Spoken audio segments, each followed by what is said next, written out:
নমস্কাৰ বাইদেউসকল। অসম চৰকাৰে ৰাজ্যৰ অংগনবাড়ী কৰ্মী আৰু সহায়িকাসকলৰ মাননী বৃদ্ধিৰ বিভাগীয় নিৰ্দেশনা প্ৰকাশ কৰিছে। এয়া চাওক, এই নিৰ্দেশনাখনৰ জৰিয়তে অসম চৰকাৰে জনাইছে যে ICDS আঁচনিৰ অধীনত অংগনবাড়ী কৰ্মী আৰু সহায়িকাসকলৰ মাননীৰ ধন 1 অক্টোবৰ 2025 তাৰিখৰ পৰা বৃদ্ধি কৰি অসম চৰকাৰ আনন্দিত হৈছে।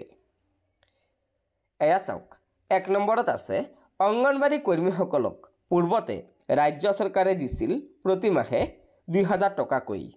আনহাতে 1 অক্টোবৰৰ পৰা ৰাজ্য চৰকাৰৰ অৱদান আকৌ বৃদ্ধি কৰিছে প্ৰতি মাহে 1500 টকা।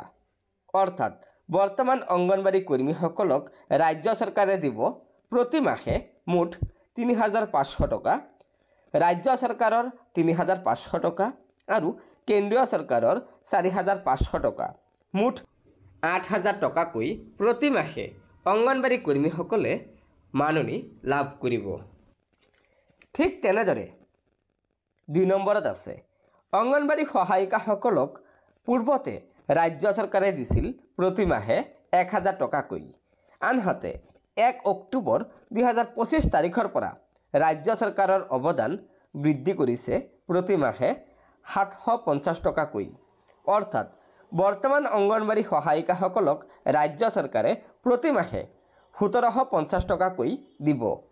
ৰাজ্য চৰকাৰৰ 1750 টকা আৰু কেন্দ্ৰীয় চৰকাৰৰ 2250 টকা, মুঠ 4000 টকাকৈ মাহিলী মাননী লাভ কৰিব অংগনবাড়ী সহায়িকাসকলে।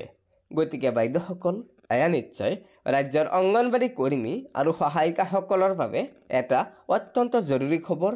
গতিকে লগৰ বান্ধৱীসকলক এই ভিডিঅ'টো শ্বেয়াৰ কৰি আজিৰ এই সুখবৰটো জনাই দিব আৰু নতুনকৈ অহা বাইদেউসকলে অনুগ্ৰহ কৰি আমাৰ এই চেনেলটো ছাবস্ক্ৰাইব কৰি ল'ব। ধন্যবাদ। জয় আই অসম।